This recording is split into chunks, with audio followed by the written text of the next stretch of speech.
পৃথিবীতে একজন মানুষই শুধু জানতেন যে তিনি পৃথিবীতে কতদিন বাঁচবেন, সেটা হচ্ছে সাইয়েদনা আদম আলাইহিস সালাম। ওনাকে বলে দেওয়া হয়েছিল উমরুকা আলফু সানা, তুমি পৃথিবীতে বাঁচবে 1000 বছর। কয় বছর? সাইয়েদনা আদমের সামনে অনেকগুলো রুহু রাখা হলো। সাইয়েদনা আদম বললেন, এরা কারা? আল্লাহ বললেন, এরা হচ্ছে নাসালুক, তোমার বংশধর, পৃথিবীতে তোমার পর এরা পৃথিবীতে আসবে। সাইয়েদনা আদম বললেন, আল্লাহ ওই যে একটা রুহু দেখা যায়, এটার নাম কি?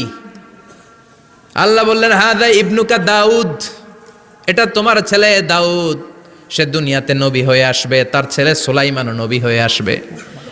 সাইয়েদনা আদম বললেন, মাবুদ, আমার ছেলে দাউদের কত বছর হায়াত আপনি দিয়েছেন? আল্লাহ বললেন, 40 সানা, মাত্র 40 বছর, 4 ইয়ার্স, 40 বছর তোমার ছেলেটা বাঁচবে। ও আল্লাহ, আমি বাঁচবো কয় বছর? তুমি বাঁচবা 1000 বছর। সুবহানাল্লাহ। সাইয়েদনা আদম বললেন, মাবুদ, এত ফুটফুটে সুন্দর আমার ছেলে দাউদ, মাত্র 40 বছর দিলেন কেন? জিদ মিন উমরিহি, বাড়ায়া দেন। কি করেন? সুপারিশ করতেছে পোলার লাইগা কে? বাবা। আল্লাহ আপনি বাড়ায়া দেন। আল্লাহকে বাড়ানো যাবে না, লেখা হয়ে গেছে। রুফিআতিল আকলাম ওয়া জাফফাতিস সুহুফ, কলম তুলে নেওয়া হয়েছে আর কালি শুকায় গেছে, আর কিছু করা যাবে? সাইয়েদনা আদম বললেন, মাবুদ, আমার 1000 বছর কেন দিলেন? আমার এই সুন্দর ফুটফুটে ছেলেটারে মাত্র শুধুমাত্র 40 বছর কেন দিলেন? ও মাবুদ, আমার 1000 বছরের দরকার নাই, আমার 1000 বছর থেকে 60 বছর আমি আমার ছেলেরে দিয়ে দিলাম। দাউদ আলাইহিস সালাম বাঁচবে 40 বছর, তো বাপ আদম যদি আরো 60 দেয়, 40 আর 60 মিলে কত হয়? 100। ভালো হিসাব বোঝে 100। আর আদম আলাইহিস সালাম পেয়েছিলেন 1000 বছর, 60 কমে গেলে রইল কত? 940 বছর পৃথিবীতে থাকার পরে মালাকুল মাউত চলে এসেছে।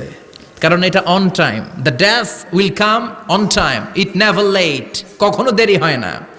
আল্লাহ বললেন, লিকুল্লি উম্মাতিন আজালুন ফাইযা জাআ আজালুহুম লা ইস্তাখিরুনা সাআতান ওয়া লা ইস্তাকদিমুন।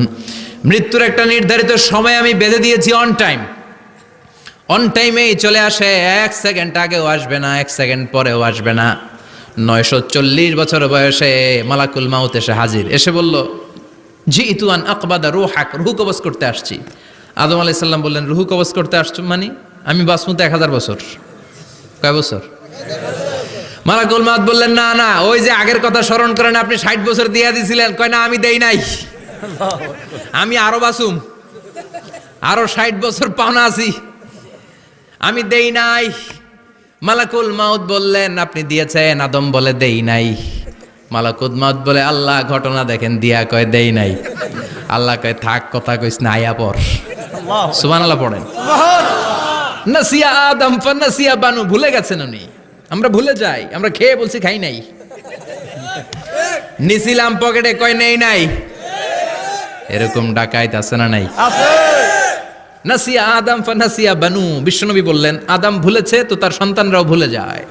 জাহাদা আদম ফা জাহাদা যুররিয়াতু, আদম অস্বীকার করেছে, তার সন্তানরাও অস্বীকার করে। সেদিন থেকে আল কিতাব ওয়া শুহুদ, মানে লিখে রাখার সিস্টেম আর সাক্ষীর সিস্টেম চালু হয়েছে।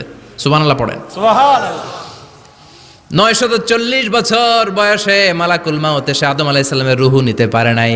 উনি 1000 বছর যখন হয়েছে তখন এসে সাইয়েদনা আদম আলাইহিস সালামের রূহ কবজ করেছে। যেই দিন পৃথিবীর প্রথম মানব, প্রথম নবীর রূহ মালাকুল মাউত দুনিয়া এসে কবজ করেছে, ওই দিনটাও ছিল জুমাবার। সুবহানাল্লাহ, আল্লাহু আকবার।